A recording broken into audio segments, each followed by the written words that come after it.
Hello everyone, আজ men's physique ডিভিশনের posing নিয়ে তোমাদের সাথে খুব ইম্পর্টেন্ট একটা জিনিস শেয়ার করব।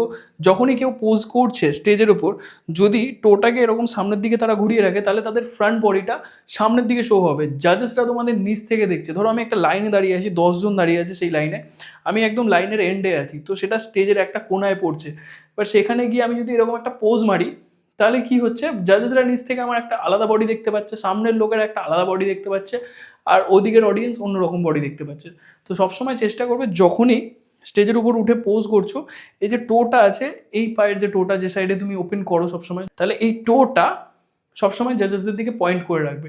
যখনই তুমি এই টোটাকে পয়েন্ট করে রাখবে জাজেসদের দিকে, তোমার বডিটা অটোমেটিকলি সামনের দিকে ঘুরে যাচ্ছে। এইবার তুমি তোমার পোজ হিট করো। হিট করলে এখানে কি হবে, তোমার বডির যে প্রপার ফিট ব্যাপারটা, প্রপার যে তোমার এক্স ফ্রেমটা, সেটা জাজেসরা দেখতে পাবে। যে অডিয়েন্স নিচে তোমাদের সাপোর্ট করবে সেসব ঠিক আছে, কিন্তু জাজেসরা তো তোমাদের মার্কস দেবে। তারাই যদি তোমাদের বডিটা ভালোভাবে না দেখতে পায়, তাহলে তোমাদের কি করে মার্কস দেবে? এই জিনিসটা মাথায় রাখবে। এই টোটা জাজেসদের দিকে অলওয়েজ। এগুলো একটা ছোটো ছোটো জিনিস যেগুলোর ওপর পুরো গেমটা ডিপেন্ড করে। কারণ তুমি যদি ভালো ফিজিক নিয়ে স্টেজের ওপর ওঠো, সেটাকে শোই না করতে পারো ঠিকঠাকভাবে, তাহলে তুমি যে প্লেসটা ডিজার্ভ করো সেটাও পাবে না। Thank you so much. কেমন লাগলো আজকের ভিডিওটা কমেন্টে অবশ্যই জানিয়ে যাও। সবাই খুব ভালো থেকো, হেলদি থেকো, ফাটিয়ে ওয়ার্কআউট করো।